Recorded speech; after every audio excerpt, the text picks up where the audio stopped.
is Sheila, and today we're gonna read the new book and a new story. The name of the story is Magic Tree as Merlin Mission, 8 Blizzard of the Blue Moon, we're gonna start reading at chapter 1, of course. The last unicorn. I think there's a unicorn at the story because the drawing of the first page have a unicorns. And I'm reading at chapter 3 because we're reading 2 chapters today. Now, already read this one book with a lot of stories, and now here we go. And first you can read The Magic Tree as Merlin Mission, a Blizzard of the Blue Moon. Chapter 1, The Last Unicorn. The November sky was gray with clouds. Jack sat right in front of the living room fire. Who wants hot chocolate? His dad called from the kitchen. Me, please, said Jack. The front of the door burst open with a gust of the cold wind. Annie rushed inside. Jack, guess what? She whispered. It's back. How do you know? Said Jack. I was walking from home. The library. Annie pushed to catch her breath, and I saw a flash of the sky above the woods. The last time that happened, before she could finish the sentence, Jack jumped up. Dad, Annie and I are going to outside for a while, he shouted. Can the hot chocolate wait till we get back? Sure, have fun. There, Dad called from the kitchen. I have to get my pack, Jack said to Annie. Meet you on the porch. Don't forget your remind book, said Annie. And Annie slipped outside and Jack ran up to his room. He grabbed a backpack and his cheek to make sure their book of a magic reminds were inside. Good, there it was. Jack turned out downstairs and he pulled on his boots and his jacket, tied a scarf around his neck, grabbed his mittens and handled out of the door. Come on, said Annie, and Jack could see the breath in the cold air. Brr, he said, let's hurry. Jack and Annie ran down the street to the Frog Creek woods. They walked between the trees and their boots crunching through the fallen leaves, and Jack stopped. The magic tree house was back, high in the tall long tree. It was shadowed against the gray November sky. You're right, he said to Annie. Good work. Thanks, Annie says, and he ran to the rope ladder and stirred it up. Jack followed her. As they climbed inside to the treehouse, Jack saw Annie, the book and the scroll of the parchment paper lying on the floor. Annie had picked up the scroll, unrolled it, and read aloud. Dear Jack and Annie from Frog Creek, I'm sending you from more mission to prove that you can use the magic wisely. This poem will guide you. The very last unicorn is now hidden well by those who have put him under a spell. For countries, for dances, from the afternoon and the end of the November before the blue moon, he will wake once more and be free to go home. If you call out of his name, thy flower of Rome, you must cluck from to stand as when his name is spoken. His chant will break and spell to be broken. Then a young girl will love him and show him the way, lest to be trapped and forever in the public display. If the loses of the chance to rise of the department, all magic will fade from his horn and his heart. A unicorn, breathed Annie. I love already. I will show him that way. But this poem is really hard to understand, said Jack. What kind of research book did Morgan send us? He picked it off the book that had been for them to Morgan Lane Library of Camlet. The cover showed a row of the skyscrapers. The title was a New York City guidebook, 1938. New York City, said Annie. I love New York City. Remember the great time we have there with Aunt Mallory? Yeah, I love it too, said Jack. But why would there be a unicorn in New York City in 1938? Morgan is an ancient, fantastic creature. New York City is real place, and 1938 is not even that long ago. You're right, said Annie. It sounds like a horror mission, but don't forget to have Teddy and Kathleen's magic moms to help us. Yeah, said Jack. He pulled out the book and given to them by their friends, Teddy and Kathleen, two young chanters of Camelot. The problem is, we can only use urge of remindments, and the problem is, we can only use each of the remindments, and we have already have used 7 out of 10, which means we still have a 3 left, said Annie. Where'd they? The pull out of the cloud of the sky, said Annie. Said Jack. Cool, said Annie. Yeah, it is, said Jack, but I'm not sure of much use. He looked back at the book. Find a treasure you must never lose, he said. Hey, that's really good one, said Annie. The unicorn treasure, so that remind will take care of the whole mission. But it's only Pearly Fits, said Jack. You could pull the unicorn to a treasure, but once we find him, we have to lose him, and he has to go back home. All right, said Annie. What else? Your favorite, said Jack. Turn into ducks. Annie laughed. I can't wait to use that one. I hope we never use that one, said Jack. He didn't want to rattle around and quack like a duck. This leftover remarks don't seem very helpful to me. Well, let's just wait and see, said Annie. But now, she held up Morgan's research book and smiled. Jack nodded. The New York City. Here we come, he said, and he pointed out the book's cover. I wish it could go there. The wind started to blow. The treehouse started to spin. It spun faster and faster, and everything was still, absolutely still. Chapter 2. Who are they? Snow blew into the treehouse. Jack and Annie wore wool coats, hats, and mittens. Jack's cabin's backpack had turned into the latter briefcase with the buckles and shoulder strap. Jack and Annie looked out of the window. Below the trees was a white snow-covered field with the ended of the all of the evergreen trees.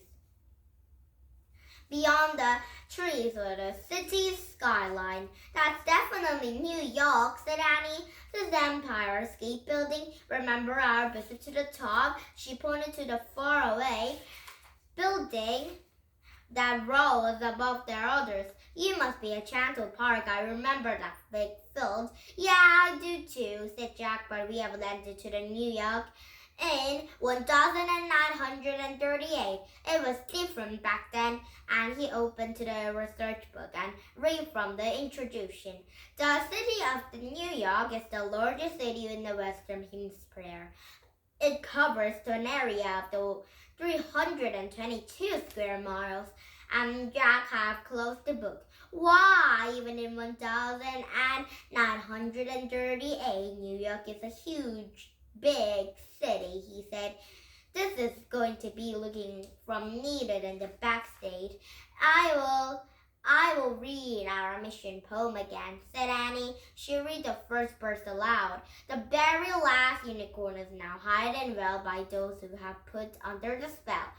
Okay, so this unicorn put under the spell, said Jack. And he must be hiding with someone in the New York or Merlin where haven't stand us here. Right, said Annie. She had read to the next verse. 4 countries were your deadlands, and from that afternoon, that an afternoon member, for the blue moon. What blue moon? Said Annie, looking up. I've heard the expression before.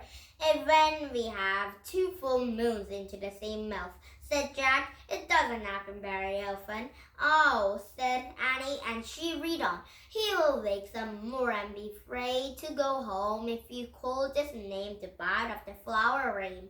Wait, does that mean the unicorn names the dive in the flower room? Said Jack. I guess, said Annie, and she read on. You must clock them to stand at once that I've spoken, and the chant will break and the spell will be broken. A young girl must love him and show him the way, and laugh trap forever from the public display. And if this loses of the chance to write this below to make you will flee from the horn in his heart. Oh, so I'm the young girl, said Annie, and I have to help him get home with the magical fade away forever. All right, said Jack. Okay, this review.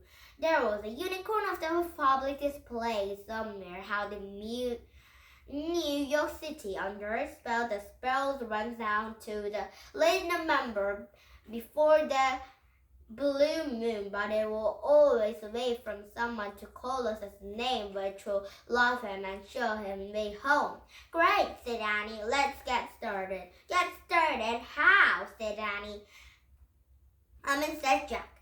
Maybe we should talk to someone in New Yorkers, said Annie, and we can ask him if they know everything about the unicorn and New York City. She looked out to the window. There are some people in the park right now, and Jack looked out. There was a falling snow, and here's the girls crossing of the field carrying skates. He saw two people standing in the top of the small hill. There was a cape and another long raincoat.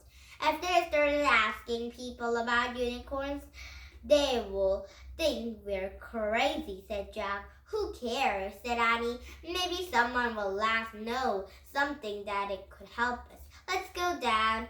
And she have started down the low ladder. And Jack quickly packed up their books, and he had Buck inside to a bag and followed her. Then they have stepped to the ground. Jack and Annie have looked around. The skaters are gone, and the two peoples on the hill was gone too. Where did everybody go? Said Jack. I don't know, but we'll find someone else. Come on, said Annie. Jack and Annie started across the wide field. The snow was falling down at fast, furiously. The wind blew harder. Look at frozen ponds, said Annie, pointing that must be somewhere the skaters was coming from. And wet snow stuck into Jack's glasses. He wiped down off, and he can't see, so another skating of the ruins of the powdery snow through over to the ice. Keep going, said Jack. Dad keep trudging around the snow. Hey, look, remember that? Said Annie. What? Said Jack. He wiped the snow from his glasses again. He saw Mary go around. Oh yeah, the trip of the New York there was the Aunt Mallory have taken to ride on it. But now the rideless painted horses and sad and lonely. But I feel we're live living creatures of the Central Park, said Jack. Which way do we go now? Said Annie. Which way did we come from? It was hard to see anything, the white haze of the falling snow, and the buildings bordered to out of the park and the skyscrapers distance of the disappeared.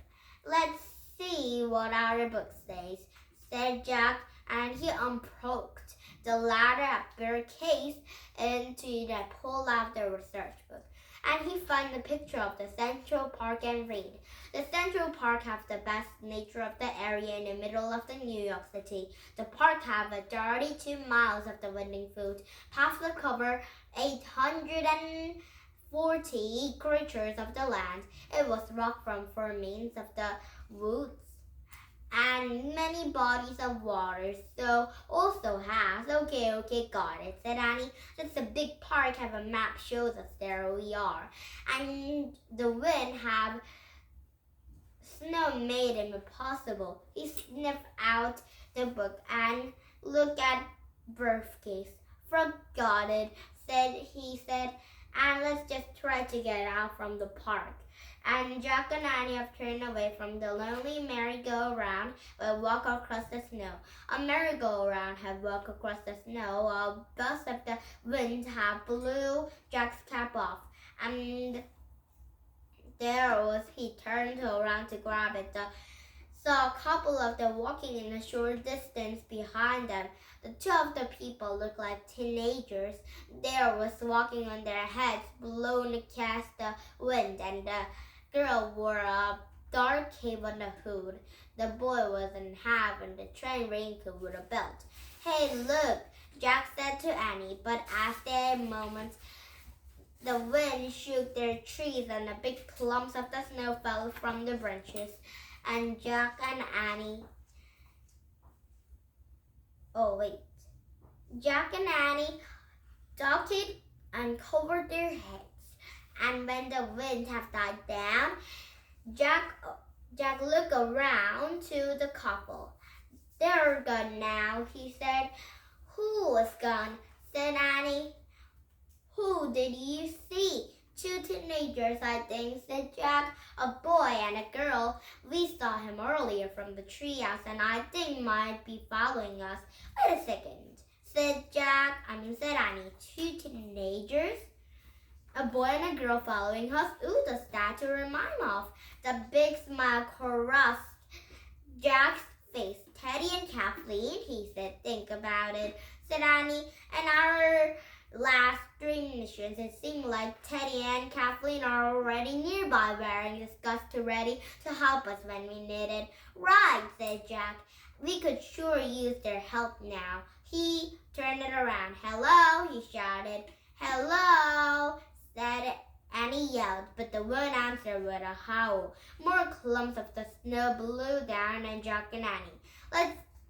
Let's get going, said Annie. Now they're following us and soon later, they always do. Now it's chapter 3, the lesson to the Central Park. And now tomorrow we start reading at chapter 3 and the end of reading at chapter 4 or 5, okay? Now, bye-bye everybody. And did you have fun? US English Country will come back with some Facebook Monday story because it might be a new chapter to read, okay? And now, bye-bye, everybody, and have a nice day. And please don't forget my YouTube, too. Now, bye-bye, everybody. Have a nice day. Bye.